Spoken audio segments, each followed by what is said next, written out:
Yerko, y estamos listos para tu charla el día de hoy.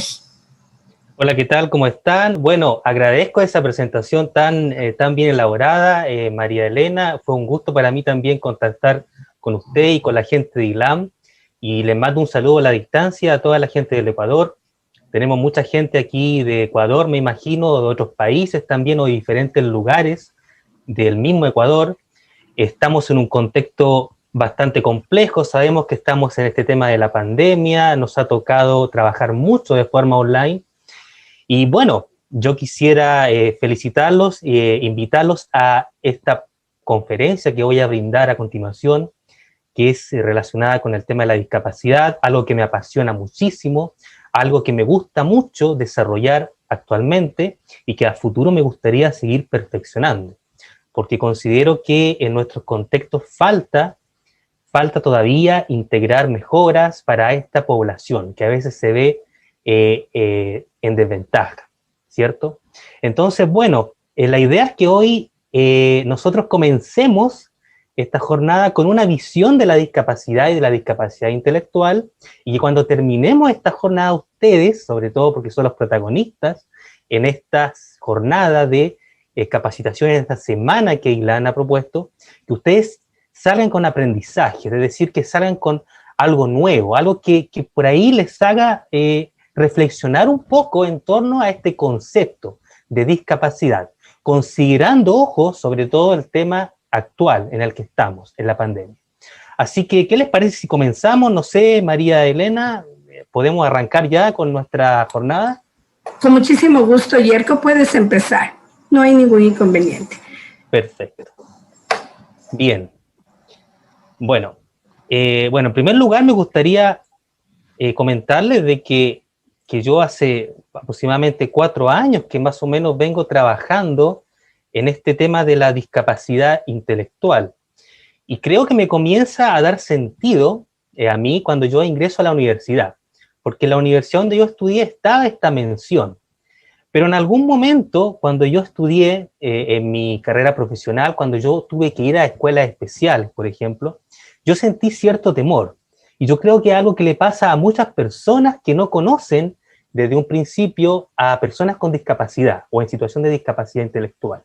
Entonces ese fue como mi primer contacto, es decir, como mi primer pensamiento, temor, rechazo, porque no conocía el campo, no conocía la vida de una persona con discapacidad y lo que esto conlleva, que es diferente tal vez a la vida de una persona que no tiene discapacidad. Yo les voy a proponer una pregunta de inicio a todos ustedes que están asistiendo, ¿cierto?, a esta jornada. Quiero que lean esta pregunta internamente, que la mediten mientras avanzamos en la conferencia y que recuerden, la pregunta dice si se han encontrado alguna vez o recuerdan alguna vez la primera vez que ustedes se encontraron con una persona con discapacidad. Y me gustaría que pensaran y recordaran cómo fue. ¿Qué fue lo que pensaron? ¿Qué sintieron en ese momento? Tal vez sintieron rechazo, sintieron inclusión, ganas de sobreproteger a la persona, o le dio miedo, no sé. Me gustaría que pensaran eso un poco porque al final lo vamos a comentar. Esto es muy importante, ya que a todos, por ejemplo, nos ha pasado algo cuando tenemos que trabajar o vivenciar con una persona con discapacidad. Pero no todo el mundo a veces tiene contacto de este entorno. No todo el mundo es consciente, tal vez, de todas las dificultades que podría tener esta población. Entonces me gustaría que aquellas personas que tuvieron ese contacto hagan esa reflexión, y quienes no también, bueno, o quienes no tuvieron el contacto tal vez con una persona en situación de discapacidad, esta conferencia les va a servir también, porque los va a invitar a aproximarse un poco más. Bien, dicho entonces esa interrogante, nosotros vamos a comenzar a revisar un poco qué es y no es discapacidad, porque dentro del mundo de la discapacidad en general hay muchas creencias, y estas creencias han ido cambiando alrededor del tiempo, es decir, han ido evolucionando. Lo que hoy nosotros llamamos discapacidad, tal vez hace 2 siglos atrás no era considerado discapacidad, sino que era considerado una enfermedad, por ejemplo. ¿Ya? Entonces, si nosotros hacemos una revisión histórica, que no la vamos a hacer en esta conferencia, pero sí que podemos aproximarnos un poco a eso, vamos a entender de que el concepto de discapacidad ha ido cambiando a medida que han avanzado los años. Y esto ha tenido una influencia desde lo personal y lo social. Cambios sociales, tal vez, a veces la misma tecnología o los países en desarrollo han dado más posibilidades a las personas con discapacidad, entonces hay más recursos, se pueden hacer mejores cosas, y esto ha cambiado el panorama. Bueno, ¿qué es y qué no es discapacidad? Vamos a partir con que discapacidad no es una enfermedad, ¿cierto? De ninguna forma yo me voy a contagiar con discapacidad, ¿cierto?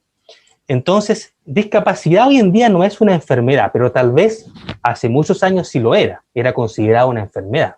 No habían descubrimientos, no habían estudios en el área, entonces podemos quedarnos tranquilos y podemos decir, bueno, la persona que tiene discapacidad no me va a contagiar de discapacidad, ojo, eso hay que dejarlo claro, ¿cierto? Entonces, tampoco vamos a decir que es un trastorno, ojo con eso, discapacidad no es un trastorno, no hay diferentes sintomatologías entonces dentro de la discapacidad. Tal vez en una persona que tiene discapacidad hay algún trastorno paralelo, eso puede pasar, pero la discapacidad en sí misma no es un trastorno. Ojo con eso también. Ahora que está muy de moda el tema del COVID, de los virus, tampoco vamos a decir de que la discapacidad es un virus, es decir, no es que yo voy a consumir algo y me voy a juntar con una persona que está contagiada de algo, me va a dar una discapacidad. Tal vez me va a generar ciertas dificultades o ciertas enfermedades, ¿cierto? Pero discapacidad no es un virus, es decir, no se contagia. A eso es lo que yo voy, ¿ya? Y no necesitamos protegernos tampoco de eso, que es algo muy importante, porque si hoy en día nos estamos protegiendo mucho de lo que es el COVID y todo eso, ¿cierto? Con la discapacidad no necesitamos colocarnos unas gafas, o no necesitamos necesariamente colocarnos una mascarilla, ¿cierto?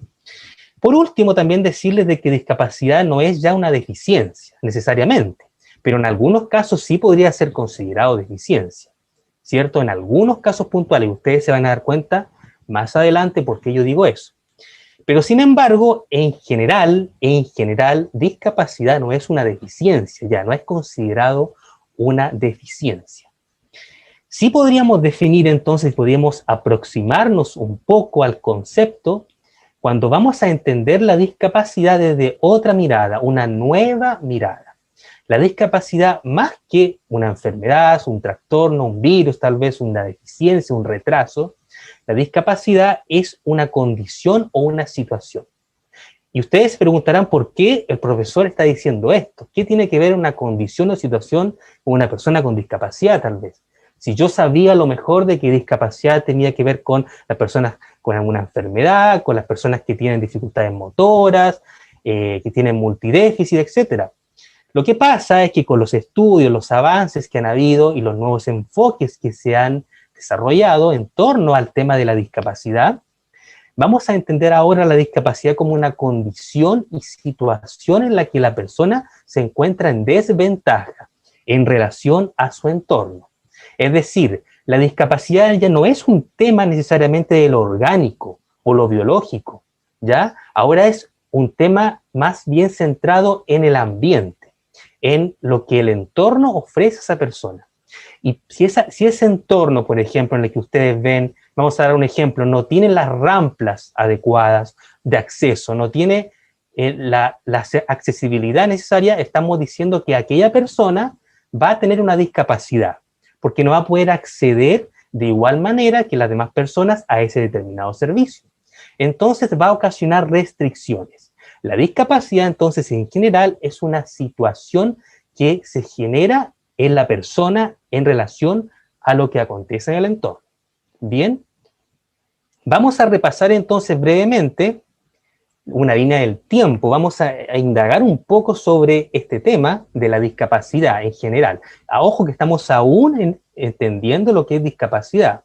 Para poder entender discapacidad intelectual, primero vamos a revisar lo que es discapacidad, ¿ya?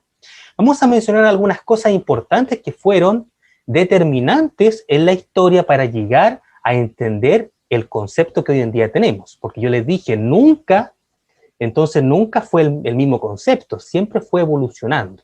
Y la discapacidad ha ido siempre cambiando, ha ido mejorando en cierta medida.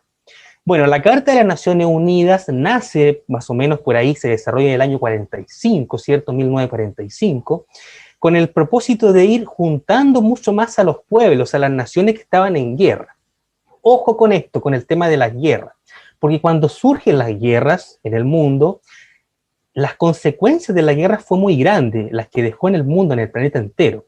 Y una de las consecuencias que dejó fue muchas personas con discapacidad motora, o personas que perdieron miembros de su cuerpo y quedaron mutilados.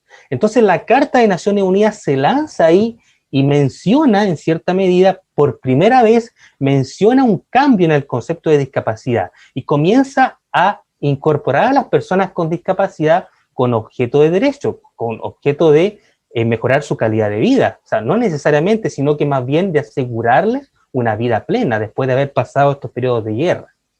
Fíjense ustedes que en ese tiempo hubo muchas personas que quedaron mutiladas y quedaron parapléjicas, entonces había mucha gente con discapacidad en el mundo.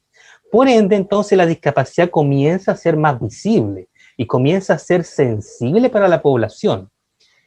Surge entonces luego de esto la Declaración de los Derechos Humanos, ¿cierto? Universal, donde se incorpora y se comienzan a asegurar derechos de igualdad de oportunidades para las personas con discapacidad.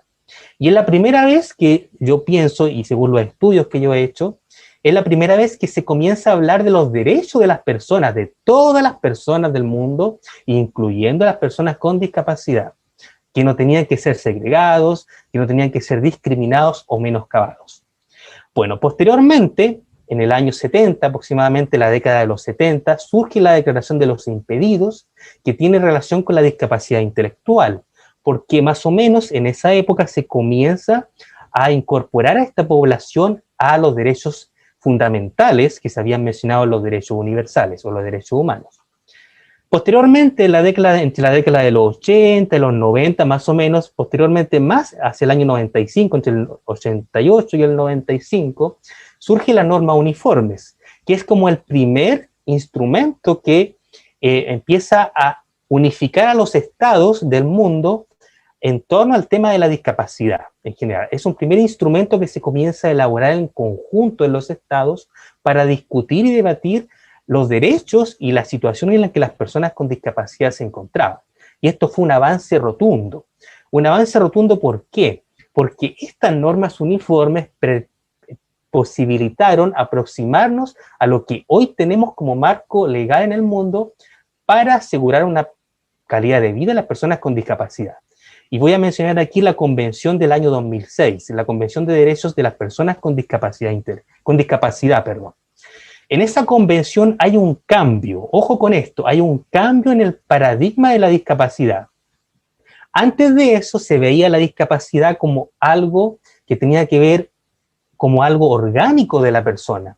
Es decir, el problema estaba centrado en la persona, en su deficiencia. Pero con esta convención cambia eso y se comienza a ver la discapacidad como algo que el ambiente genera en la persona que tiene algunas deficiencias. Entonces comenzamos a hablar en esta convención del término condición o situación de discapacidad, que es lo que yo les comentaba al principio. Se comienza a ver la discapacidad como una condición, como una restricción que ocurre en esa interacción. Bien, entonces es el marco legal que tenemos hoy en día para basar la calidad de vida de las personas con discapacidad, incluyendo a las personas con discapacidad intelectual, ojo.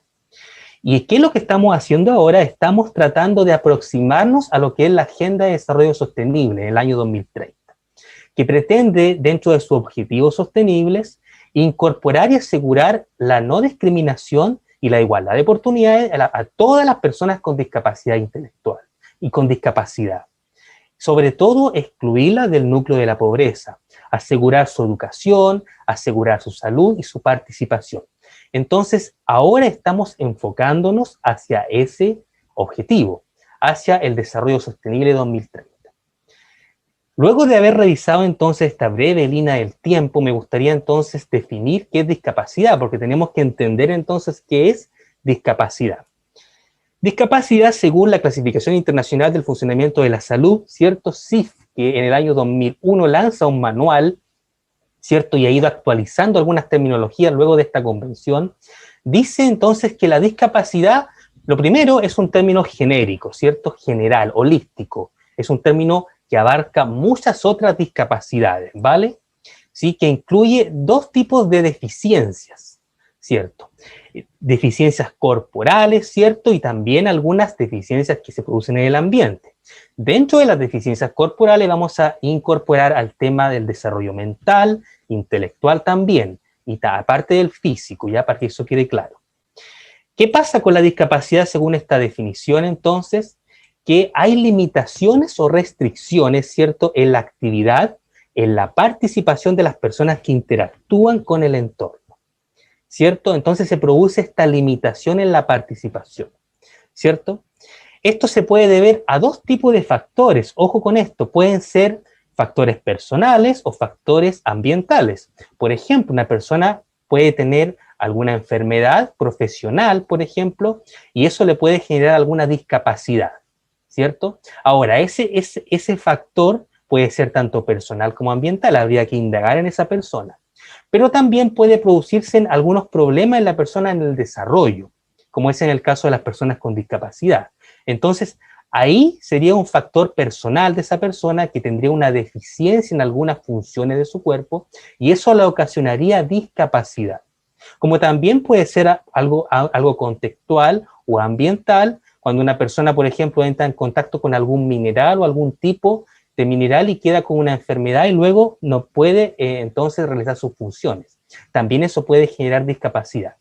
Si ustedes se fijan, todo tiene que ver con esta relación entre la persona, su situación y el ambiente, lo que le ofrece el ambiente o el contexto. Ya no es necesariamente algo de la persona propiamente tal. Ojo con eso.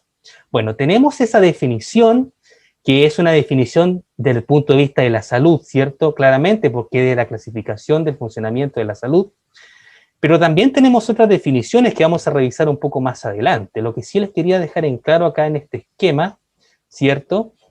Es, bueno, es que de acuerdo a esas condiciones que tiene la persona, esas restricciones que se le imponen, ¿cierto? De acuerdo a sus funciones o estructuras corporales que pueden estar limitadas, ¿cierto? O esa condición de salud que pueda tener esa persona, esto va a tener una limitación en sus actividades cotidianas, es decir, en su desarrollo de su vida, en su trabajo, en su educación, en su vida laboral, ¿cierto? Etcétera.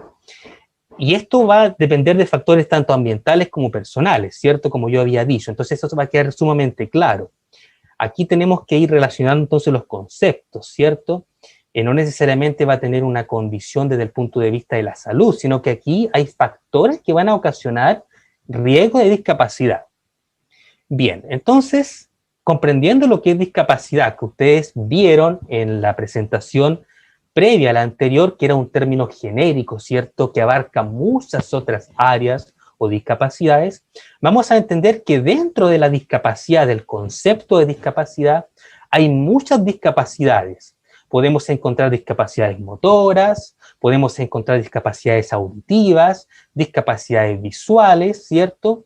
Discapacidades de la adultez también, que se generan en la etapa adulta, ¿cierto? Discapacidades visuales, ya he mencionado, pero también tenemos algunas discapacidades del desarrollo, ¿ya? Dentro de este grupo de discapacidades.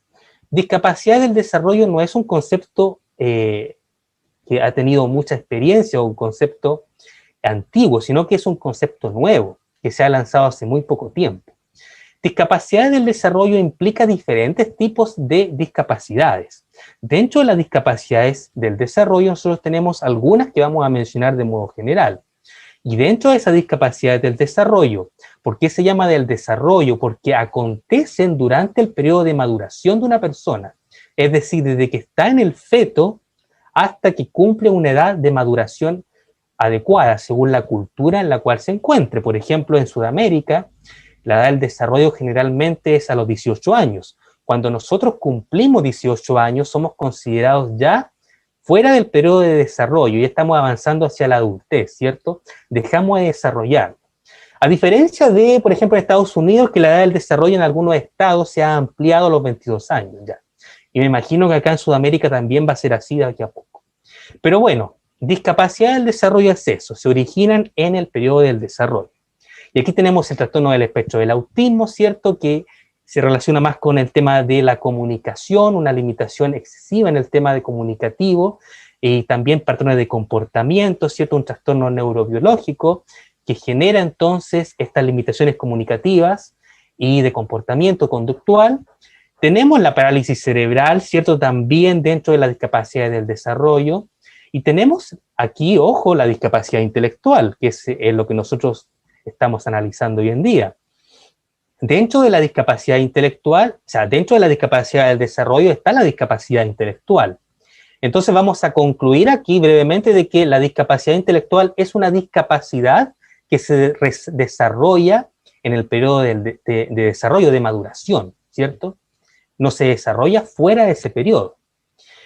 Vamos a revisar entonces ahora, ustedes ven ahí muchas palabras, ¿cierto? Yo creo que algunas de ustedes ya han visto estos términos en sus lugares, han escuchado de estos. Yo quise aquí poner entonces cómo ha ido evolucionando el tema de la discapacidad intelectual ya a medida que ha avanzado el tiempo. Es decir, como yo les dije al principio, nunca la discapacidad se mencionó de esa forma, como una condición o situación. Entonces es común que en algún momento las personas con discapacidad intelectual fueron considerados como imbéciles, ¿cierto? Como tontos, como subnormales, ¿cierto? En algún periodo de la historia, ¿cierto? En la antigüedad, ¿cierto? En la edad moderna, se escondía a estas personas, a algunos se les mataba a veces, se segregaba, etc. Posteriormente se fue cambiando el concepto, ¿cierto? Surgieron nuevos términos. Cuando llega la medicina, entonces las personas con discapacidad intelectual eran considerados como enfermos, es decir, tenían una enfermedad, una patología, algo orgánico. Entonces eran considerados enfermitos, eran considerados contagiosos, ¿cierto? Que tenían una enfermedad que podían contagiar a los demás. Esto, supuestamente, ustedes se imaginarán, generó mucha segregación, ¿cierto? Posteriormente, con el auge del tema de la psicología, más que nada cognitiva, los descubrimientos de la inteligencia, ¿cierto? Del comportamiento que hubo en el mundo, surgen los términos de incompetente, ¿cierto? Que tiene que ver con las competencias, es decir, una persona se podía entonces incorporar a la vida, una persona con discapacidad intelectual, a la vida cotidiana, pero era considerado incompetente porque no podía, por ejemplo, estudiar, aprender, ¿cierto? No podía ejercer un trabajo, no podía desarrollar una compra, no podía hacer un cambio, un trueque, etc. No entendía nada del mundo, entonces era considerado incompetente. También eran considerados inadaptados, en algún momento no se podían adaptar a las situaciones sociales, ¿cierto? Cuando llegaban, todos se asustaban, les tenían miedo, por ejemplo, le decían, bueno, ándate a tu escuela especial, no sé, ándate a tu orfanato tal vez, sáquelo o déjelo en la casa, no los lleven a donde están las demás personas, porque eran considerados especiales, ¿cierto? Diferentes. Y eso generaba rechazo, lamentablemente. Posteriormente, con el avance entonces de la psicología, ya entrándonos ya en nuestra segunda mitad del siglo XX, ¿cierto? Ya llegando al siglo XXI, surgen los conceptos de retrasado, ¿cierto? Retardado, ¿cierto? Deficiente tal vez, posteriormente, y es así como llegamos al concepto de discapacidad, ¿cierto? De discapacidad intelectual o discapacitado, que tiene que ver más con la condición, como yo les digo, con esa situación. Y posteriormente surge también una corriente que me gustaría mucho que la averiguaran después de la ponencia, que averiguaran un poco sobre esta corriente nueva que se está desarrollando de aquí a poco, que es el tema de la diversidad, de considerar la discapacidad como una diversidad, o sea, ya eliminar el concepto de discapacidad y considerar diversidad funcional, es decir, la persona es diversa, ¿ya? Pero es una corriente que se está generando solamente, no es que está todavía desarrollada. De aquí a muchos años, tal vez, a las personas con discapacidad ya les digamos personas diversas, tal vez diversidad funcional. No sabemos eso, dependerá de los estudios que hayan en la materia y de los avances que hayan en la legislación. Bien, vamos a mencionar entonces dos definiciones, tal vez ustedes las conocen o no, de lo que es discapacidad intelectual. Ya sabemos entonces que la discapacidad intelectual se genera en el periodo del desarrollo, ¿cierto? Eso tenemos que tenerlo claro. O sea, una persona con discapacidad intelectual no podría desarrollar discapacidad intelectual cuando esté en su periodo de envejecimiento, por ejemplo. Solo podría haber sido porque lo desarrolló en su periodo del desarrollo, para ser diagnosticado por discapacidad intelectual. Tenemos dos definiciones que analizar, ¿cierto? Tenemos este manual que utilizan mucho los médicos, el DSM-5. El 2014 lanzan la última versión del manual, edición, ¿cierto? Donde actualizan el concepto de discapacidad intelectual y lo consideran dentro de los trastornos del neurodesarrollo, ¿cierto? Que este manual sitúa la discapacidad intelectual como una discapacidad en el periodo del desarrollo, ¿cierto? También esta definición menciona tres cosas importantes, que vamos a analizar de aquí a poco, importantes en la vida de una persona con discapacidad intelectual, como es el dominio conceptual, social y práctico, que van a ser un requerimiento para que esa persona se pueda desenvolver. Entonces, tenemos ahí, en esta definición del manual, fíjense ustedes en la primera palabra que está de color rojo, que dice afecciones. Entonces, esta definición considera la discapacidad como algo, como una afección. Y afección tiene mucho que ver con algo como enfermedad. Ojo que los manuales que se elaboran siempre responden a algo que sea útil para el área en la cual se elaboran. Es decir, este manual se elabora en función de hacer diagnósticos médicos. Entonces va a considerar la discapacidad intelectual todavía como algo más ligado a una enfermedad, ¿cierto? De clasificación. Proponemos otra definición también que surge cada 10 años. Cada 10 años se actualiza esta segunda definición en Estados Unidos, en la Asociación Americana de Discapacidades Intelectuales y el Desarrollo, que hace más de 60 años ha hecho un trabajo intenso en el área de la discapacidad intelectual, actualizando cada 10 años los manuales, ¿cierto?, para poder trabajar en los diferentes contextos educativos, sociales, servicios de apoyo, calidad de vida, etcétera, la discapacidad intelectual. Entonces, ellos dicen que la discapacidad intelectual está caracterizada principalmente por limitaciones significativas, tanto en el funcionamiento intelectual como en el comportamiento adaptativo. Y aquí menciona lo que mencionó el DSM-5, habilidades conceptuales, sociales y prácticas cotidianas. Y refuerza al final la definición lo del tema del desarrollo, ¿sí? Esta discapacidad se origina antes de los 22 años de edad, es decir, durante el periodo del desarrollo. Entonces podemos concluir aquí que la discapacidad intelectual hoy en día es concebida entonces como una discapacidad del desarrollo, ¿cierto? Que se origina antes de los 22 años y que abarca habilidades conceptuales, sociales y prácticas, ¿cierto?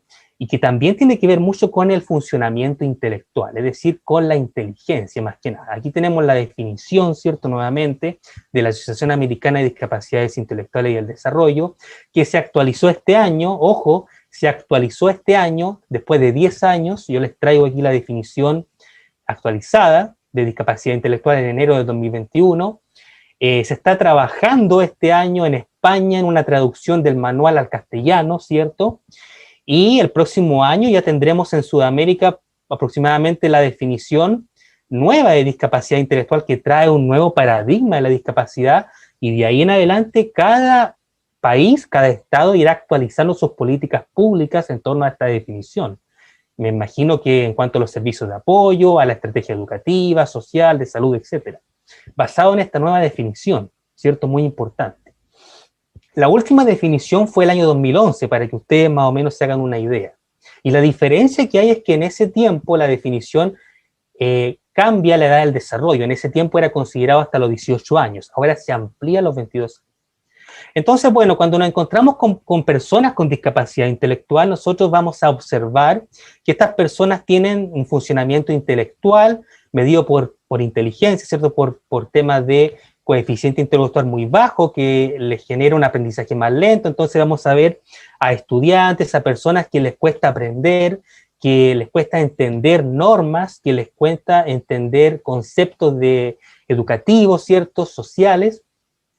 Y eso es ocasionado por este funcionamiento intelectual, les cuesta organizar la información. Tienen problemas de memoria, ¿cierto? De funciones ejecutivas, etc. Bien, también vamos a encontrarnos con personas que tienen una dependencia muy elevada o muy grande de sus cuidadores, de sus tutores, de sus padres, de sus profesores. Es decir, cuando vemos a una persona con discapacidad intelectual hoy en día, vamos a ver también aún mucha dependencia, y que esas personas que tienen sobreprotección los sobreprotegen mucho. Es decir, los que están a cargo de esas personas con discapacidad intelectual tienen una sobreprotección excesiva. Entonces van a haber una dependencia de estas personas. Y las personas con discapacidad intelectual se van a ver entonces sobreprotegidas, ¿cierto? Y van a necesitar de eso en algún momento.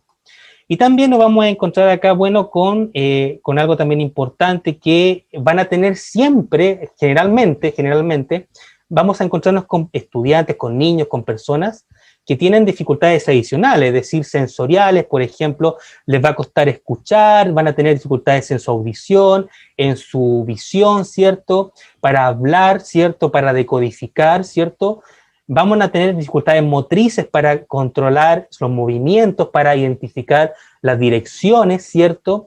Para entender el sentido derecha, izquierda, arriba, abajo, para coordinar movimientos, ¿cierto? Lateralidad, etc. Entonces van a haber dificultades adicionales. Dificultades en el tema de la autoestima. Las personas con discapacidad intelectual en una edad de la infancia, en una edad joven, van a tener dificultades para adaptarse o integrarse al grupo, incorporarse. En una edad, por ejemplo, de la adultez, van a generar a veces hasta depresión, inclusive depresiones, endógena o exógena. Van a tener dificultades a nivel práctico para desarrollar habilidades de la vida diaria, es decir, manejar el uso del dinero. Van a tener dificultades para desplazarse, para ir a comprar algún producto, para independizarse de sus cuidadores, para autodeterminarse, para tomar el control de su propia vida, etc. Entonces, estas cosas son cosas muy interesantes de ir analizando, para ir entendiendo la vida de una persona con discapacidad intelectual. Bueno, podemos mencionar algunos factores de riesgo, ¿cierto? La discapacidad, ustedes se preguntarán cómo se ocasiona o de dónde sale, si no es una enfermedad, si no es un virus, si no es un trastorno, si no es una deficiencia. Entonces, la discapacidad intelectual, ¿de dónde viene? ¿Cómo una persona genera discapacidad intelectual? ¿Cómo llega a eso? Se preguntarán ustedes. Si el profesor dice, bueno, es una situación, es una condición. Bueno, según los manuales, los estudios que han habido, podemos separar aquí, podemos decir que hay factores de riesgo que ocasionan discapacidad intelectual. Por ejemplo, tenemos factor biomédico, factores sociales, factores conductuales y educativos. Y estos factores pueden acontecer en diferentes periodos del desarrollo. Recuerden ese concepto, periodo del desarrollo. Y acá tenemos que esos factores de riesgo que yo mencioné acá pueden ocasionar discapacidad intelectual en una persona antes del nacimiento, pueden ocasionar discapacidad intelectual durante el nacimiento, pueden ocasionar discapacidad intelectual después del nacimiento, hasta los 18 años. Por ejemplo, vamos a dar algunos ejemplos para que ustedes entiendan. Un factor social, por ejemplo, antes del nacimiento podría ser que la familia que está criando, que está en su feto de la mamá, por ejemplo, esa familia entonces tiene deprivación sociocultural, está dentro de un ambiente de pobreza. Y eso va a generar problemas de alimentación para la madre, o para el padre, también para la familia. Y eso podría ocasionar una discapacidad intelectual en ese niño que va a nacer. También podemos encontrarnos con factores, por ejemplo, como ya había dicho, factores educativos. Ya cuando un niño nace, ¿cierto? En los primeros periodos del desarrollo, en las primeras etapas del desarrollo, ¿cierto? Cuando él está asistiendo al jardín de infancia, esa persona no puede recibir la estimulación temprana necesaria. Entonces, si no recibe la estimulación temprana necesaria, los movimientos, los reflejos, la estimulación, ¿cierto? De los sonidos, etcétera, la estimulación del cerebro, la sensopercepción, esa persona, si no recibe eso, posteriormente podría generar en ella una discapacidad intelectual cuando interaccione con el entorno, ¿cierto? Así tenemos muchos factores, como también el factor biomédico, ¿cierto? Y si nosotros relacionamos el factor biomédico durante el nacimiento, podrían haber complicaciones en el embarazo de esa mamá que está dando a luz, ¿cierto? Y podrían haber complicaciones que generen golpes en el cerebro del niño, y eso podría generar una discapacidad intelectual posterior. Entonces, como ustedes pueden ver, hay muchos factores, ¿cierto?, que pueden ocasionar discapacidad intelectual, que generan riesgo de desencadenar discapacidad intelectual, pero siempre dentro del periodo del desarrollo. Bueno, tenemos también las perspectivas de la discapacidad intelectual, que esto sirve más para entender un poco el concepto y cómo ese concepto ha ido cambiando. Tenemos la perspectiva biométrica que dice que la discapacidad intelectual también convive con algunos factores orgánicos, es decir, ve a la discapacidad un poco como un tema biológico, ¿cierto? Más de la persona, ¿cierto? Que trae desde que ella fue concebida, ¿cierto? En el feto. Entonces, esa predisposición va a generar un poco de discapacidad intelectual. También tenemos la perspectiva psicoeducativa que nos dice que la educación, ¿cierto? Y la estimulación temprana es necesaria para no generar discapacidad intelectual en una persona. Entonces, aquí en la perspectiva psicoeducativa va a ser muy importante generar esta estimulación temprana para evitar, entonces, que se genere limitaciones significativas en el funcionamiento de esa persona. Tenemos también la perspectiva sociocultural, ¿cierto? Que la dejo por acá, perdón ahí. Sociocultural, que tiene que ver con que en ciertos contextos de pobreza, donde hay más pobreza, ¿cierto? Más carencia, lamentablemente, es común ver más personas en situación de discapacidad intelectual, porque no han llegado los recursos, las necesidades básicas, las personas no se alimentan adecuadamente, las personas no beben adecuadamente la cantidad de agua necesaria, la hidratación, ¿cierto? Los nutrientes, porque en esos contextos hay mucho maltrato también, hay mucho abuso, ¿cierto?, de sustancias. Entonces, eso va a generar, el contexto ahí va a generar cierta discapacidad intelectual, si no se maneja esto. Ojo con eso, porque nos vamos a quedar mucho con este concepto sociocultural y al final lo van a descubrir. También tenemos una nueva perspectiva que surge luego de la Convención, ¿cierto?, del 2006, que es la perspectiva de derechos, es decir, esta perspectiva de asegurar la igualdad de oportunidades. Y en esta perspectiva de derechos se ve la discapacidad intelectual como algo más de derechos humanos, ¿cierto? Se ve como una situación que en interacción con el entorno genera discapacidad, independiente de toda la otra perspectiva. Es decir, una persona puede tener discapacidad, puede tener algún grado de discapacidad intelectual, pero cuando se niegan los derechos de esa persona en ciertos lugares del entorno, ya sea acceso a un lugar, acceso a la educación, acceso a la salud, el empleo, acceso al empleo, va a generar discapacidad en esa persona, va a generar restricciones. Entonces, aquí tenemos también esa perspectiva. La nueva definición de discapacidad intelectual que yo les dije, ¿cierto?, según la AIDD, lo que viene a ser el nuevo manual, ¿cierto?, que ya se construyó, pero que se está traduciendo, pretende integrar estas 4 perspectivas en una sola. Es decir, es un enfoque holístico de la discapacidad, ¿me entienden? Pretende integrar las 4 perspectivas de la discapacidad intelectual, integrarlas solamente en una. Y ya vamos a hablar de aquí en adelante, de aquí al año 2030 probablemente, de un enfoque holístico de la discapacidad, donde las personas con discapacidad tienen que acceder a diferentes elementos desde un punto de vista integrador del entorno. Es decir, concebimos no necesariamente, ojo con esto, porque generalmente la vida de una persona con discapacidad intelectual y lo que se hace es en función de su salud y su educación, ¿ya? Eso es lo que se hace, se le lleva a una escuela especial o una escuela regular, o se atiende en un consultorio, en un hospital, ¿cierto? Pero se dejan de lado muchas cosas más que van a tener relación con su calidad de vida. Por ejemplo, no se atiende el empleo de esa persona, no se sabe cómo va a ser su desarrollo en la vida adulta, en la vida laboral, en la vida sentimental también, de pareja, la sexualidad de esa persona. Nos interesa también indagar cómo va a ser su desarrollo de envejecimiento, ¿cierto? Su pensión, su sistema de pensión, ¿cierto? De jubilación, etcétera. Entonces, esta perspectiva nueva que yo les digo integra todo eso. Lo que pretende es generar apoyos para todas las áreas de una persona. No necesariamente la salud y la educación, que son como las áreas que más se ven, ¿cierto? En una persona con discapacidad intelectual. Son las que primero responden al presupuesto estatal, sino que ahora los vamos a enfocar con esta perspectiva nueva, integradora, en todas esas dimensiones. Es por aquello entonces que la discapacidad la vamos a entender como un concepto multidimensional, de muchas dimensiones, donde la persona se sitúa entonces, como ustedes ven, al centro, y donde el problema no reside en la persona, ojo, sino que en su funcionamiento. Y ese funcionamiento va a depender de las barreras que hay en el entorno. Las barreras en este caso que yo les pongo acá, tienen relación, por ejemplo, con una persona con discapacidad intelectual adolescente o adulta que quiere comprar sus útiles de aseo personal. ¿Quién no ha querido comprar eso cuando estábamos creciendo, ya comenzamos a independizarnos, ¿cierto? Entonces, él va a tener que por sí misma, esa persona, comprar sus útiles de aseo personal, ¿cierto? Pero se va a encontrar con limitaciones, ¿cierto?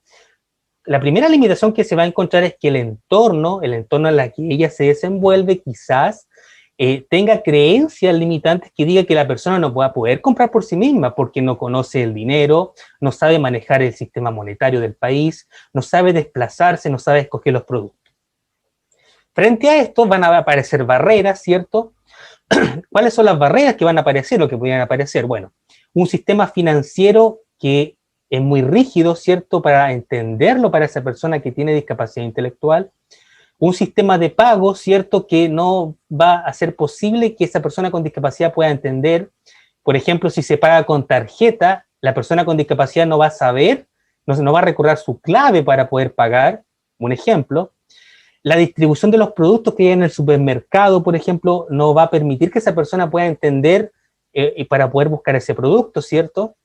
Y también todo esto va a generar inseguridad, información que a veces ella no se va a sentir informada. Entonces, todo esto va a generar una discapacidad intelectual, ojo. Por ende, entonces, ¿qué necesitamos ahí? Necesitamos los apoyos, ¿cierto? ¿Y qué son los apoyos? Los apoyos van a ser la instrucción, la enseñanza, la educación, la socioeducación, la tutoría, la mediación, el entrenamiento que un profesor, que un terapeuta, que un mediador, que un profesional le va a entregar a esa persona. ¿Y para qué le va a entregar esos apoyos? Para ajustar el funcionamiento, ojo, no para mejorar, no para mejorar necesariamente, para ajustar el funcionamiento de esta persona en relación a esa actividad que necesita realizar. Y esto va a requerir seguimiento, monitoreo, supervisiones, entrenamiento, ¿cierto? Ustedes se imaginan, todo un trabajo basado entonces en la evidencia que muestra esa persona, porque la evidencia que ella mostró fue que no podía comprar sus útiles escolares, sus útiles de aseo personal.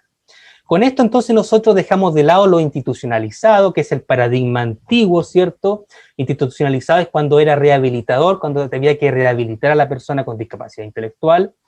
Dejamos de lado también el paradigma desinstitucionalizado que viene a decirnos de que los especialistas tomamos la decisión, por ejemplo, profesor, fonoaudiólogo, terapeuta, psicólogo, médico, tomamos decisiones para esa persona. No, ya no vamos a utilizar ese enfoque. Nosotros vamos a avanzar a esto, ojo con eso. El que está aquí abajo, pertenencia comunitaria, ojo, con eso muy importante. Para que funcionen los apoyos en una persona con discapacidad intelectual, los apoyos deben ser planificados con ella, con la persona y con la familia, con la comunidad en la cual esa persona se desenvuelve. Considerar lo que esa persona necesita, lo que la familia necesita, lo que la comunidad le ofrece y no le ofrece. Desde ahí se van a tomar las decisiones. No se van a tomar necesariamente en un laboratorio, me imagino, sin considerar la evidencia, sino que la evidencia de la comunidad, de la familia, de ella misma, nos va a determinar qué es lo que tenemos que realizar o qué apoyos tenemos que ajustar. Bien, entonces, como hemos mencionado con eso, nos vamos a ir adentrando acá a la discapacidad intelectual como un concepto multidimensional. Es decir, un concepto multidimensional de la discapacidad intelectual considera diferentes dimensiones. Es decir, que para poder evaluar e intervenir la discapacidad intelectual en una persona, tenemos que considerar las habilidades intelectuales, ¿cierto? Que son esa clasificación que yo les mencioné al principio, que es funcionamiento intelectual, medido a través de la inteligencia, ¿cierto? Entonces las habilidades intelectuales van a determinar el funcionamiento humano de la persona con discapacidad intelectual. Por otro lado, también la conducta adaptativa, que vamos a revisar de aquí a poco el concepto, también va a tener una repercusión en el funcionamiento humano de esta persona. La salud, muy importante, va a tener una repercusión en el funcionamiento humano de la persona con discapacidad, ¿cierto? Intelectual, porque la persona con discapacidad intelectual generalmente tiene ciertos problemas de salud asociados. Eso tenemos que tenerlo claro. Entonces, es muy importante manejar esa variable. La participación, ¿cierto? La interacción, los roles que esa persona van a ser fundamentales para que esa persona con discapacidad intelectual pueda generar una inclusión, que pueda incorporarse y que pueda ser incorporada por el grupo. Por último, también otra dimensión importante de este marco conceptual es el contexto, es decir, vamos a considerar el contexto como relevante y fundamental para que esa persona con discapacidad pueda tener una evolución en su funcionamiento y de esa forma pueda ir generando una inclusión dentro de la comunidad. Para eso entonces acá en el centro están los apoyos, ¿cierto? Los apoyos están en el centro y los apoyos entonces lo que van a hacer es ajustar y desajustar la estrategia de enseñanza o de entrenamiento, ¿cierto? En base a todas estas dimensiones. ¿Cuáles serían entonces los criterios de clasificación de la discapacidad intelectual? Ojo, ¿cómo clasificamos la discapacidad intelectual para poder dar apoyo a estas personas? Porque tenemos que clasificar a estas personas. Ustedes se preguntarán, bueno, ¿por qué se hace esto? Bueno, se hace para que los estados, para que los gobiernos, para que las instituciones, las empresas puedan entregar soportes, puedan apoyar a estas personas, porque tenemos que diferenciar de las personas que tienen discapacidad y que no tienen discapacidad, para poder ajustar los recursos que hay y planificar apoyos. Bueno, los criterios de clasificación de la discapacidad intelectual son tres. En primer lugar, tenemos las limitaciones significativas en el funcionamiento intelectual, ¿cierto? Es decir, vamos a medir a los estudiantes que nosotros pensamos que podrían tener discapacidad intelectual con test de inteligencia, ¿cierto? Y necesitamos que ese funcionamiento, para clasificarlo como discapacidad intelectual, esté 2 desviaciones por debajo de la media, ¿cierto? Medido a través de test de inteligencia, que de aquí a poco vamos a revisar. Para que una persona también tenga discapacidad intelectual, tiene que tener también limitaciones significativas, ojo, en las habilidades adaptativas. En 3 subáreas muy importantes, las subáreas conceptuales, sociales y prácticas. No se alarmen con esto, que de aquí a poco lo vamos a revisar, si no conocen estos términos. También tenemos que considerar el tercer criterio de clasificación, para que sea discapacidad intelectual y así podamos diferenciar esta discapacidad de otras formas de discapacidad. Que la edad de aparición, como yo le había mencionado al principio, del desarrollo, tiene que desarrollarse la discapacidad dentro de ese periodo del desarrollo, es decir, hasta los 22 años de edad. Muy bien, ¿cierto?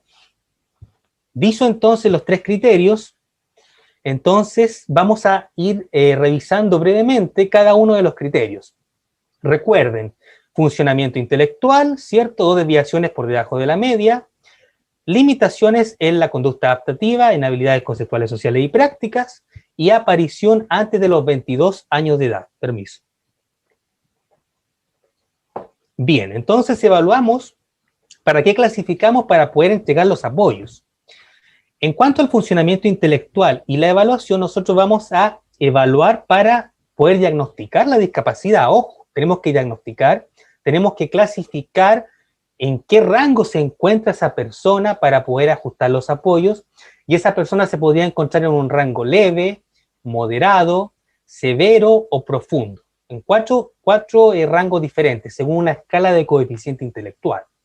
Y también tenemos que evaluar con test de inteligencia para poder planificar estrategias y recursos de apoyo, ¿cierto? Que nos van a permitir de forma individual mejorar la calidad de vida de esta persona. Ya para eso nosotros aplicamos los test de inteligencia. Bien, entonces, ¿qué más podemos decir? Que, como yo había mencionado, el funcionamiento intelectual se mide con test de inteligencia, ¿cierto? Estandarizado supuestamente, y tiene que estar 2 desviaciones típicas por debajo de la media, considerando el error típico de medida de esos instrumentos que pueden generar en cierta población.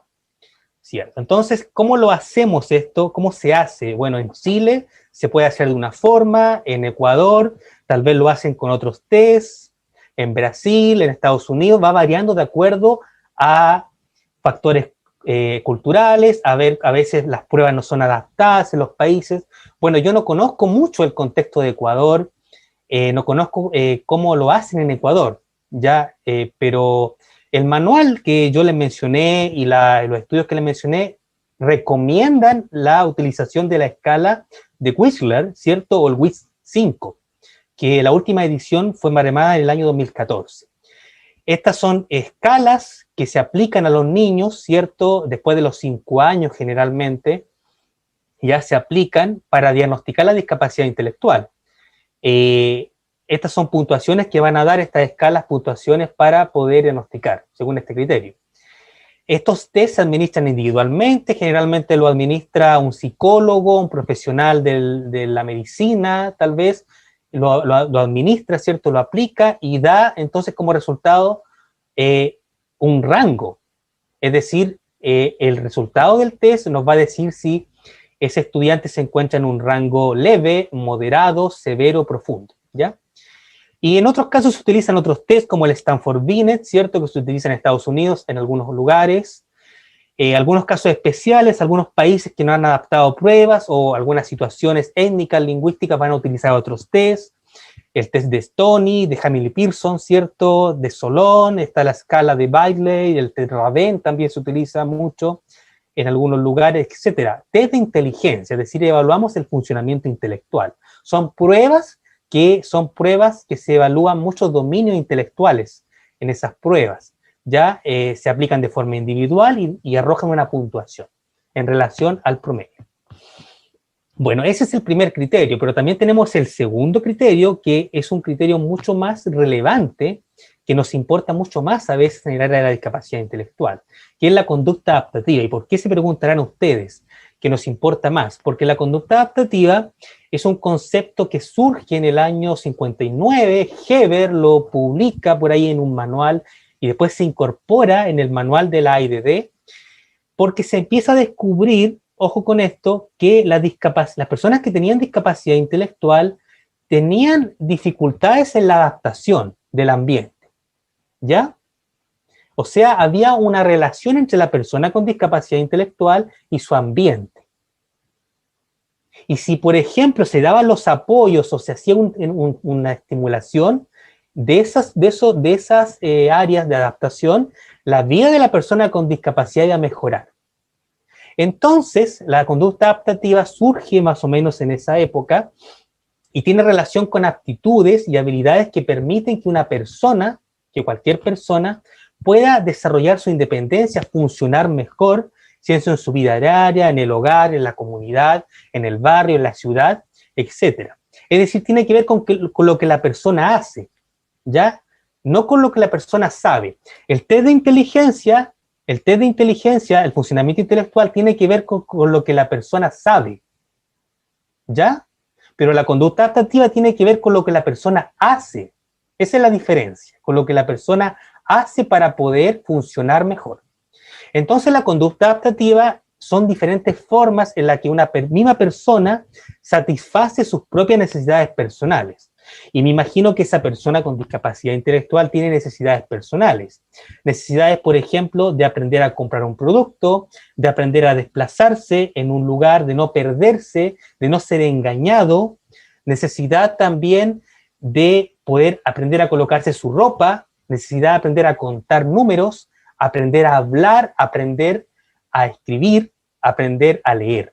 Diferentes necesidades, y para eso necesita aprender estas habilidades adaptativas, que son conceptuales, sociales y prácticas. Y esto le va a permitir a esa persona poder controlar su propia vida y poder independizarse, es decir, funcionar mejor, de acuerdo a lo que hace. Tenemos tres entonces habilidades, ¿cierto? De la conducta adaptativa, las habilidades conceptuales, ¿cierto? Que tienen que ver con la alfabetización. Entonces, una persona con discapacidad intelectual necesita aprender a leer, ¿cierto? Necesita aprender a entender los sistemas monetarios de la moneda en el país en el cual él vive. Necesita saber el concepto del tiempo, que el tiempo va variando, que va cambiando, que va evolucionando. Necesita manejar la numeración, ¿cierto? Para poder buscar, por ejemplo, después en el calendario, la fecha. Necesita manejar la numeración para poder contar diferentes elementos, separar, etcétera, y necesita también dirigirse, autodirigirse. Esas son las habilidades conceptuales y tienen que aprender a las personas con discapacidad intelectual. Tenemos también las habilidades sociales, ¿ciertos? Habilidades sociales que tienen relación con cómo la persona establece amistades con otras personas, por ejemplo. Recordemos que para la persona con discapacidad intelectual generalmente es segregada, es marginada y necesita mucho establecer redes y le cuesta mucho. Entonces tenemos aquí las habilidades interpersonales, ¿cierto? Que tienen relación con cómo esa persona puede hacer amigos, amistades, la responsabilidad, ¿cierto? Esa persona hacerse responsable a cierta edad de sus actos, la autoestima y que esa persona pueda tener un autoconcepto de su propia vida a pesar de todas esas limitaciones que el entorno le impone, la credulidad y la ingenuidad de no ser engañado, ¿cierto? Tiene que ver esto con que una persona con discapacidad intelectual frecuentemente va a ser engañado porque son más ingenuos, porque tienen una edad mental mucho más baja, mínima, y porque generalmente son más inocentes y no entienden el concepto, lo social, la regla social. Entonces, necesitan aprender esto, necesitan también a resolver situaciones sociales, ¿cierto? Poder entender las normas, ¿cierto? Sociales, los códigos, y la victimización, es decir, no victimizarse en recuerdo a situaciones sociales. También dejo las habilidades prácticas acá, muy importantes dentro de la conducta adaptativa, que tienen relación con esas actividades que le permiten que la persona en situación de discapacidad funcione mejor en su vida diaria, esas habilidades funcionales tal vez. Por ejemplo, esa persona necesita comprar útiles de aseo, de higiene personal, aprender a hacer esto. Necesita también ir al médico, aprender a poder desplazarse para ir al médico, a saber por qué es importante cuidar la salud, a transportarse, a desplazarse, a pagar su pasaje, por ejemplo, a establecer rutinas, por ejemplo, saber controlar el esfínter, por ejemplo, en una edad infantil, aprender los códigos que tenemos que, por ejemplo, saludarnos, despedirnos, etcétera, etcétera. La seguridad, ¿cierto? También es importante aprender a controlar entonces eso, a sentirse seguro, no sentirse inseguro, a usar el dinero en diferentes situaciones, en transporte, en compra, etcétera. Y ojo con lo último, a aprender a utilizar el teléfono, ¿cierto? Muy importante hoy en día el tema del celular, ¿cierto? Todos los niños ya tienen teléfono hoy en día, entonces las personas con discapacidad ya utilizan el teléfono, se necesitan aprender a utilizar el teléfono, ¿cierto? ¿Y qué les va a enseñar si ellos no tienen la mediación? Son los profesionales que les van a enseñar a utilizar el teléfono. El teléfono para llamar a sus padres, a sus cuidadores, para poder desplazarse, por ejemplo, si quieren tomar un Uber, un taxi. Hoy en día se utiliza el teléfono para pagar inclusive, entonces necesitan aprender esto. Yo les menciono esto porque para que ustedes se den cuenta, más o menos, que la vida de una persona con discapacidad es compleja, necesita aprender muchas cosas. ¿Cómo evaluamos la conducta adaptativa? También tenemos que evaluar la conducta adaptativa. Bueno, que generalmente se utilizaba mucho y se utiliza, se utiliza mucho el ICAP, que es un inventario de planificación de servicios y la programación individual, ¿cierto? Un instrumento norteamericano que ya se lanzó hace muchos años y que en Sudamérica, en algunos países se utiliza, en Chile se utiliza mucho esto, no sé si en Ecuador se utiliza, para quienes son psicólogos que trabajan en esto, más que nada, pero se utiliza el ICAP, ¿cierto? Para poder evaluar estas áreas que yo les mencioné, estas 3 áreas.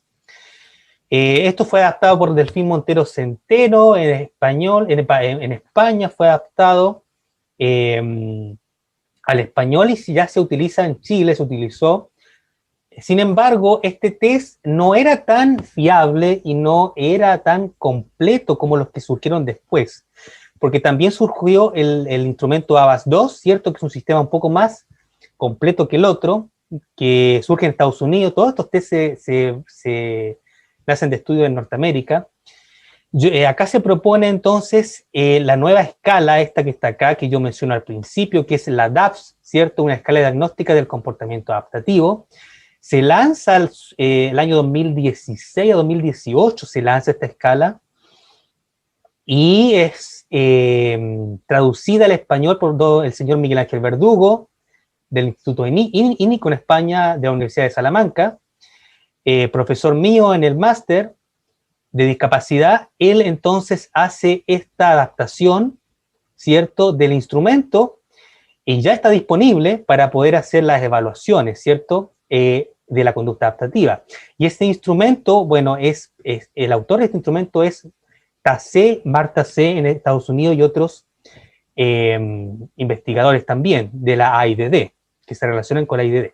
Pero esta escala es mucho más completa. Es una escala que se debería utilizar ya en los contextos donde hay personas con discapacidad intelectual, para poder clasificar la discapacidad intelectual propiamente tal.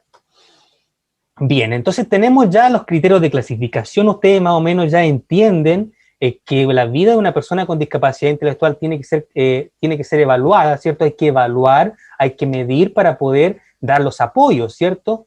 ¿Y qué son los apoyos? Se preguntarán ustedes. ¿Qué van a ser los apoyos en el campo de la discapacidad intelectual? Bueno, son recursos, son estrategias diferentes que elaboran los profesionales para promover, ¿cierto?, diferentes áreas de la vida de la persona con discapacidad intelectual, y así evolucionar y mejorar su funcionamiento individual, ¿cierto? Y promover la educación, promover el acceso a los servicios de apoyo sociales, promover la autodeterminación, promover su calidad de vida, ¿cierto?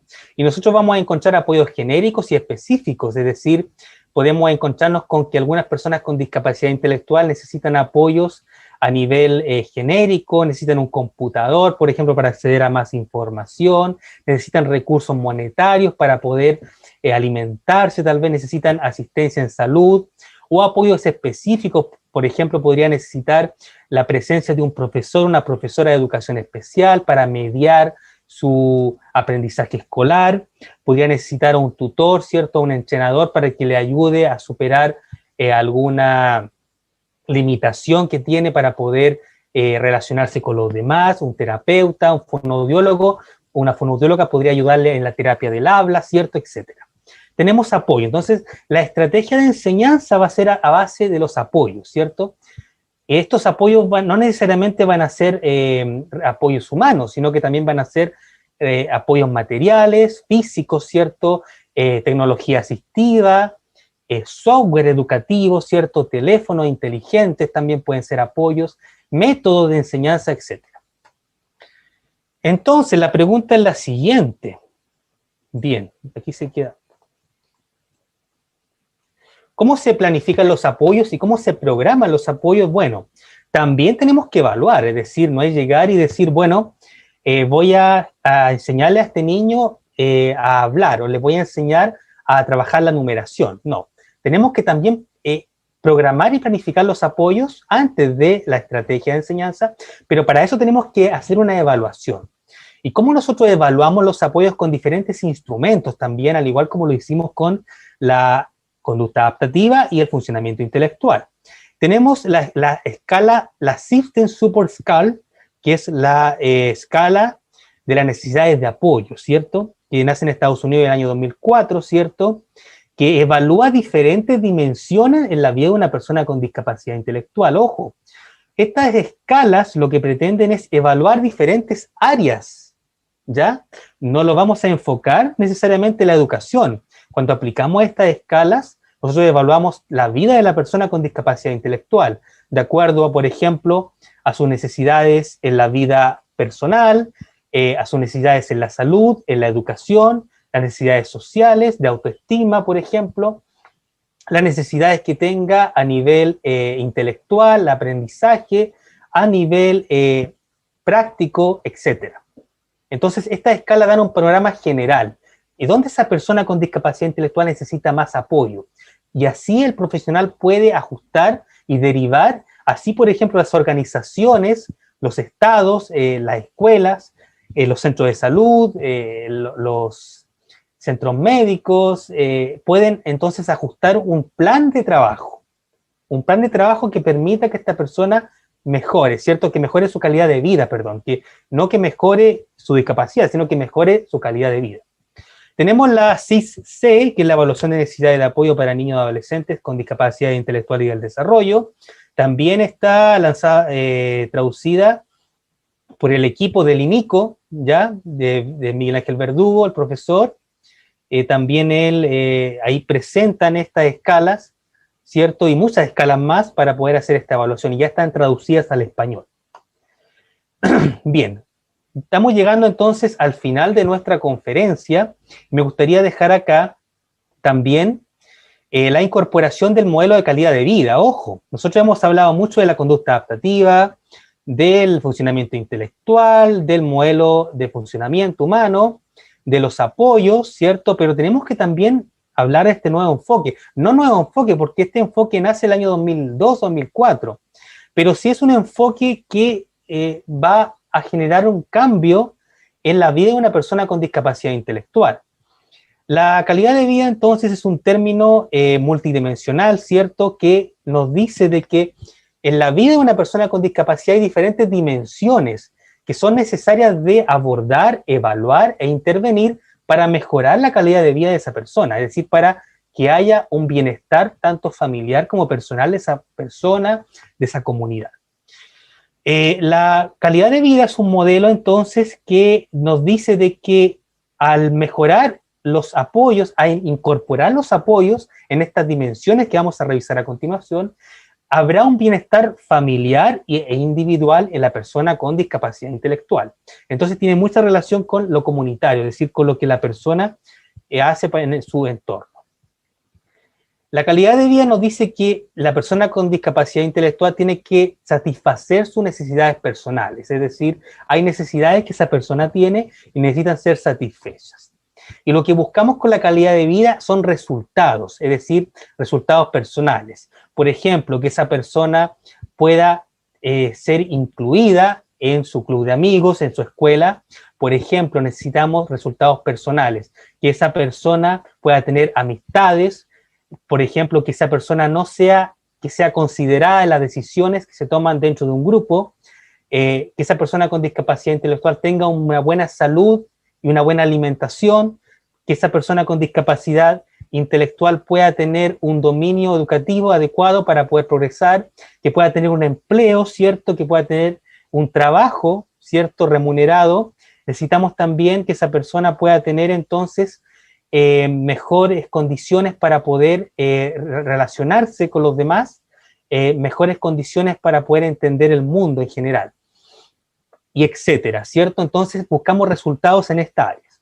Como ya había bien dicho, entonces son dimensiones, es un estado deseado por la persona, ¿cierto?, con discapacidad intelectual, es deseado de bienestar personal, es decir, que esa persona quiere sentirse mejor, quiere sentirse partícipe entonces de la comunidad, al igual que una persona que no tiene discapacidad intelectual, y que está influenciada por varios factores personales y ambientales. Entonces aquí tenemos que tener en claro de que van a haber factores ambientales y personales que van a influir en cómo estas dimensiones se incorporan y se desarrollan en la vida de una persona con discapacidad intelectual. Estas dimensiones son iguales para todas las personas, ¿cierto? Claramente tenemos que tenerlo en claro, pero varían en diferencia en cuanto a cada persona, porque, por ejemplo, son dimensiones generales, pero cada persona con discapacidad intelectual tiene diferentes, entonces va a tener diferentes niveles, ¿cierto? De acuerdo a estas dimensiones. Puede que tenga más desarrollada una, puede que tenga menos desarrollada otra, etc. ¿Cuáles son las dimensiones del modelo? Tenemos el bienestar emocional, ¿cierto?, que se relaciona con que la persona con discapacidad intelectual necesita entonces establecer un vínculo afectivo con sus padres, con sus profesores, con sus compañeros, etc. Necesita no sentirse ansioso, no sentirse nervioso, ¿cierto?, en situaciones que le van a provocar tensión. Tenemos las relaciones interpersonales, que nos dice de que la persona con discapacidad intelectual necesita establecer redes de apoyo, amistades, ¿cierto?, grupos de amigos, grupos, compañeros de trabajo, etc. Bienestar material, que tiene que ver con que la persona necesita en una vida ya más adulta tener un hogar, tener una vivienda, ¿cierto?, tener recursos para poder comprar sus productos básicos, etc. También esa persona necesita desarrollarse, tener un oficio, ¿cierto?, un empleo, por ejemplo. Necesita esa persona también asistir a ciertos lugares, gozar de la educación superior, tal vez aprender es desarrollo personal. Tenemos bienestar físico, que tiene relación también con que esa persona con discapacidad intelectual necesita necesariamente tener una salud adecuada, una alimentación, hábitos alimenticios que no le ocasionen obesidad, por ejemplo, protegerse ante las enfermedades, ir a los controles médicos, etc. Tenemos la dimensión de autodeterminación, que nos dice que la persona con discapacidad intelectual necesita aprender a controlar su vida, a controlar las decisiones por sí mismo, ¿cierto? A manejar las situaciones, a poder decidir por sí misma y que no sus padres necesariamente decidan por ella. La inclusión social, que nos dice que las personas con discapacidad intelectual necesitan aprender entonces y desarrollar esta pertenencia comunitaria, ¿cierto? Que se le incorpore en las actividades del barrio, en la ciudad, que puedan entrar a los centros comerciales, a las actividades recreativas, ¿cierto? Que planifican los municipios, las escuelas, etcétera. Y por último tenemos los derechos, ¿cierto? Que nos dice que las personas con discapacidad intelectual necesitan ser tomadas en cuenta en la participación política de una comunidad, que necesitan también ser escuchadas, que se considere sus opiniones para poder planificar las políticas públicas. Bien, ahí dimos algunos ejemplos, ¿cierto? Ustedes podrían encontrar otros, ¿cierto? Pero más o menos dimos algunos ejemplos de cada dimensión. Aquí menciono brevemente el modelo socioecológico, ¿cierto? De inclusión social, que se relaciona con el modelo de calidad de vida. Lo que queremos acá es mencionar y vincular este modelo de calidad de vida con el modelo socioecológico, que nos dice de que a nivel de la persona hay diferentes entornos. Está el microsistema, el mesosistema, el macrosistema y el exosistema. Y que cada uno de estos microsistemas, que está uno sobre otro, tiene una influencia sobre el anterior. Y así, por ejemplo, el microsistema, que se relaciona con la familia, con la escuela, ¿cierto? Con la gente que está cerca de la persona con discapacidad, tiene una influencia con la persona con discapacidad directa. Y así sucesivamente, el mesosistema, que es la comunidad en general, la ciudad, es cierto, el municipio, las decisiones comunales, municipales, van a tener una influencia sobre el microsistema, sobre la familia, y así va a tener una influencia sobre la persona.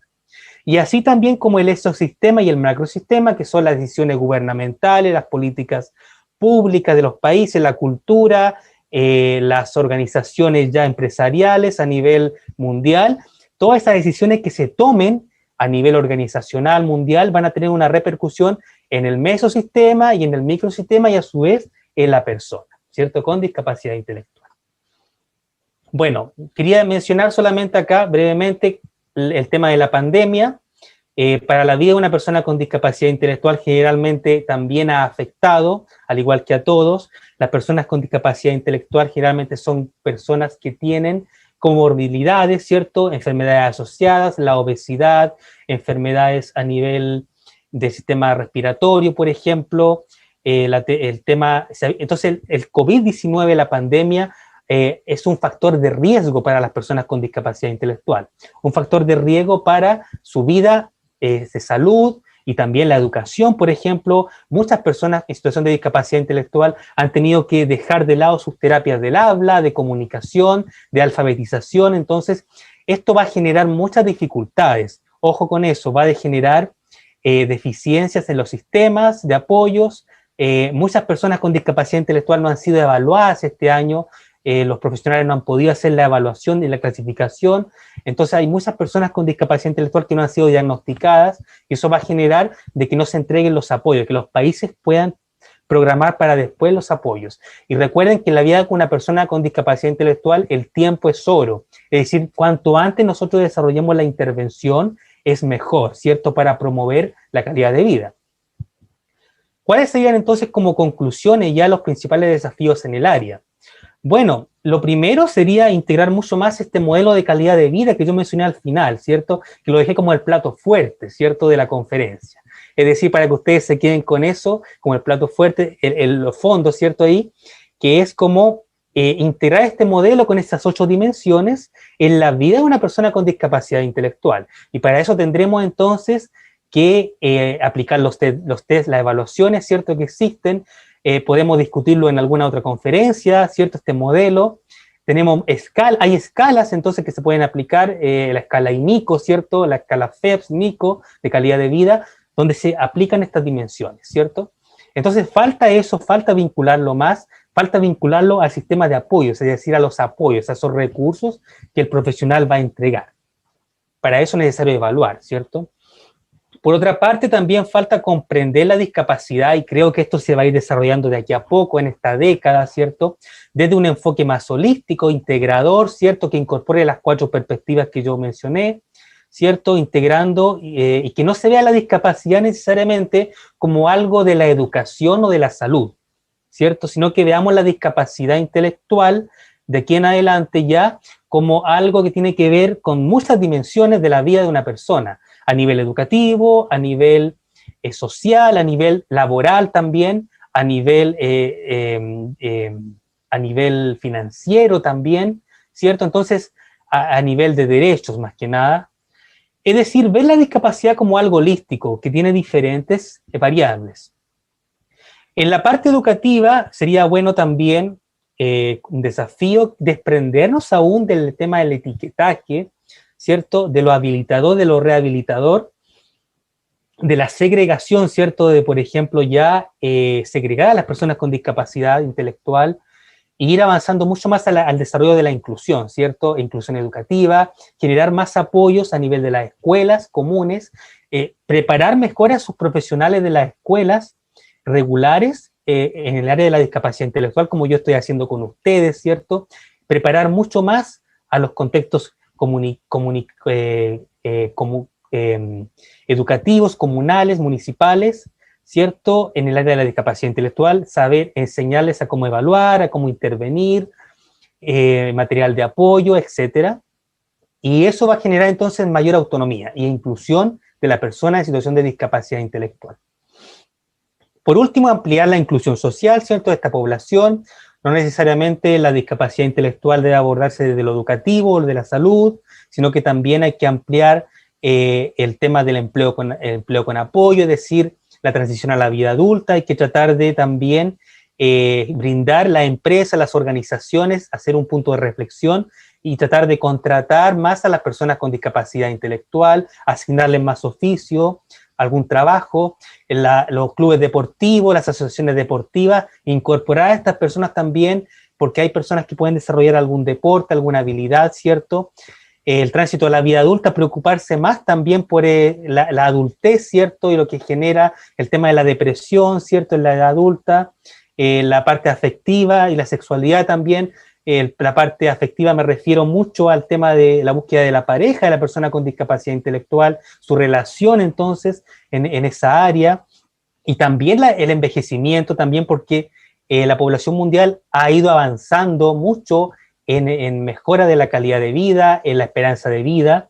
Entonces las personas con discapacidad intelectual hoy en día viven mucho más años que antes, ¿cierto?, que hace mucho tiempo antes.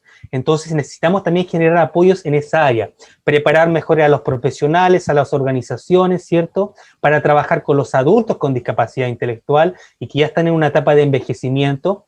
Y algo muy importante también, necesitamos también preparar a la familia y a la persona con discapacidad intelectual para su periodo de duelo, es decir, para el tema ya del envejecimiento y para poder ir preparando eso también desde el punto de vista psicológico, educativo y social, ¿cierto? Trabajar mucho también eso, es un desafío todavía.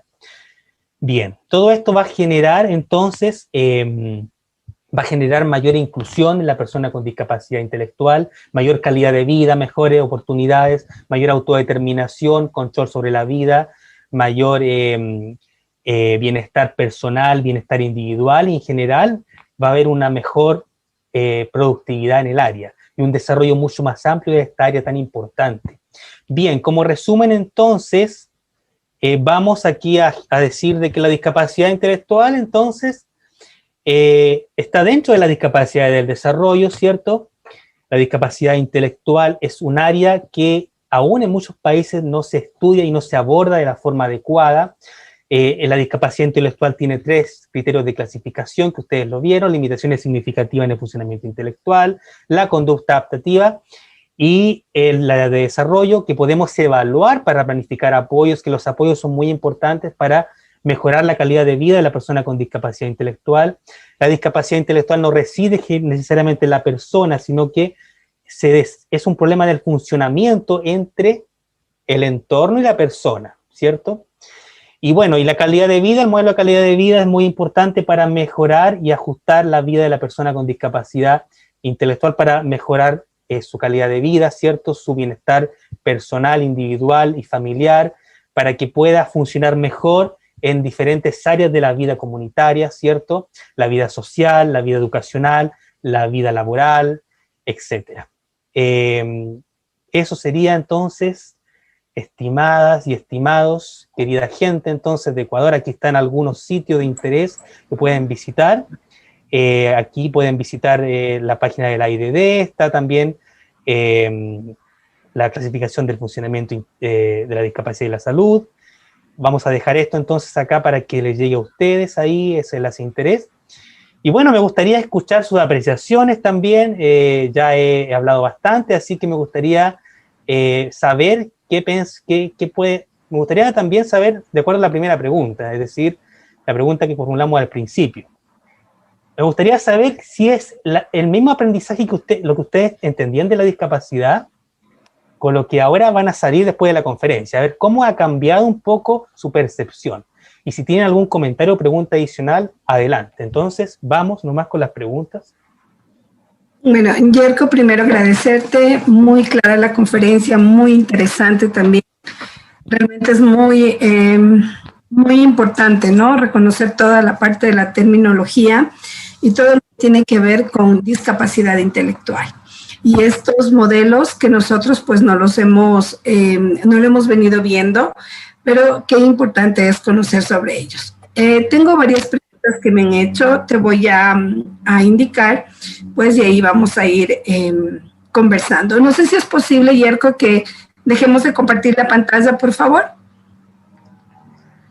Muy bien. Gracias. Gracias. Bueno, la primera pregunta que he recibido a través de chat es, ¿los test de la conducta adaptativa son complementarios al test de inteligencia? Me gustaría saber si también es tomado en cuenta para definir el grado de discapacidad intelectual de un chico. Bueno, lo que pasa es que se evalúa tanto el funcionamiento intelectual como la conducta adaptativa, es decir, tiene que tener los dos criterios para poder ser clasificado como discapacidad intelectual. Entonces, tienen que haber esas dos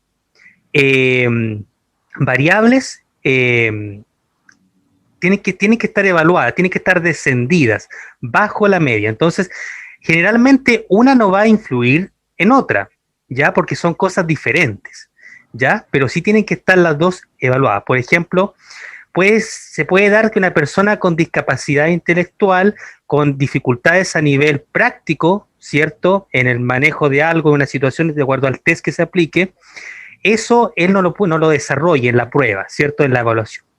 Y esa persona en el test de inteligencia, entonces, como ese test no mide la conducta adaptativa, no mide lo que la persona hace, sino que mide lo que la persona sabe, entonces no va a tener una relación ahí. Por eso que son diferentes, por eso que se miden de forma diferente.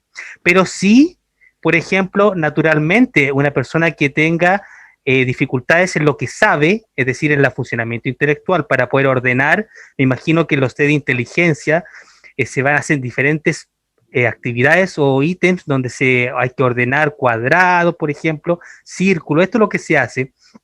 Eso no necesariamente nos va a decir de que esa persona puede adaptarse, puede funcionar mejor, etcétera, porque son cosas paralelas, no se relacionan, pero sí tienen que estar clasificadas ambas, tienen que estar incorporadas en la evaluación, con diferentes tests.